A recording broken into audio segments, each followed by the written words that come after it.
Corona के एक नए वेरिएंट ने फिर से दुनिया में दस्तक दे दी है, जिसका नाम JN1 रखा गया है। लेकिन इससे कई सवाल पैदा हो रहे हैं, जैसे JN1 कोविड वेरिएंट कितना खतरनाक है, क्या इसके बचाव के लिए अलग कोरोना प्रोटोकॉल फॉलो करने की जरूरत है, JN1 वेरिएंट के लक्षण पाए जाने पर WHO और डॉक्टरों ने क्या सलाह दी है, और इसके पर वैक्सीन जो लगी है सभी को, क्या वो वैक्सीन कारगर है। अब तक दुनिया भर में कोरोना महामारी के 70 करोड़ से ज्यादा मामले रिपोर्ट किए जा चुके हैं। इसी बीच 43 देशों में कोविड-19 के नए वेरिएंट JN1 का पता लगा। विश्व स्वास्थ्य संगठन यानी WHO के मुताबिक अब तक इस नए वेरिएंट के 7300 से अधिक मामले रिपोर्ट किए जा चुके हैं। भारत में JN1 वेरिएंट के भी कई मामले सामने आ चुके हैं। लेकिन सवाल यह है कि क्या JN1 कोविड वेरिएंट खतरनाक है और इससे बचने के लिए क्या अलग से कोरोना के प्रोटोकॉल को फॉलो करना होगा। आइए समझते हैं। विश्व स्वास्थ्य संगठन यानी WHO ने JN1 कोरोना वायरस स्ट्रेन का वर्गीकरण वेरिएंट ऑफ इंटरेस्ट के तौर पर किया है।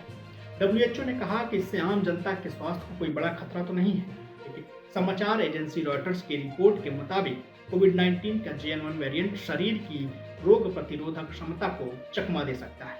दूसरे कोविड-19 वेरिएंट की तुलना में यह अधिक आसानी से फैल सकता है। हालांकि अभी तक बेहद गंभीर बीमारी की कोई संकेत नहीं मिले हैं।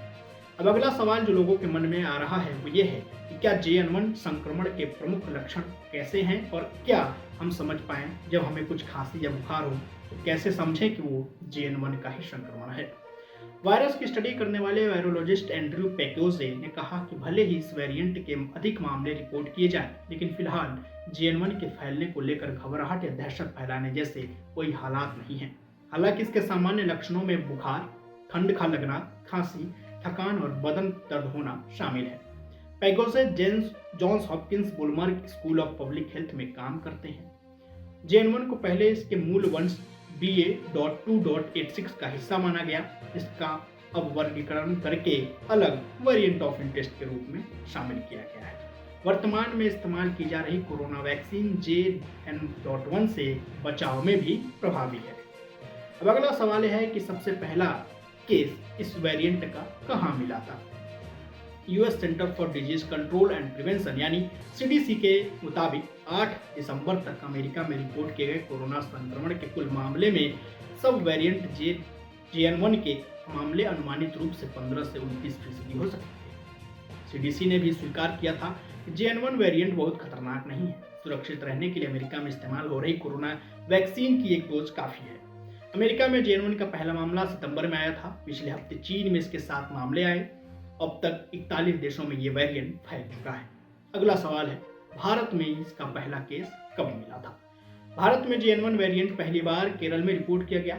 8 दिसंबर को केरल की 79 साल की महिला को नए वेरिएंट से संक्रमित पाया गया। ICMR के पूर्व शीर्ष अधिकारी डॉक्टर समीरन पांडा ने कहा कि यह तेजी से फैल सकता है, लेकिन गंभीर रूप से बीमार होने की नौबत नहीं आने वाली। तो ये थे वो सवाल जो नए वेरिएंट JN1 से जुड़े हुए लोगों के दिमाग में थे। हमने कोशिश की कि उन सभी सवालों के जवाब आप तक पहुंचाया जाए। उम्मीद है वीडियो आपको पसंद आया होगा। अपना और अपनों का बेहद ख्याल रखिए। शुक्रिया।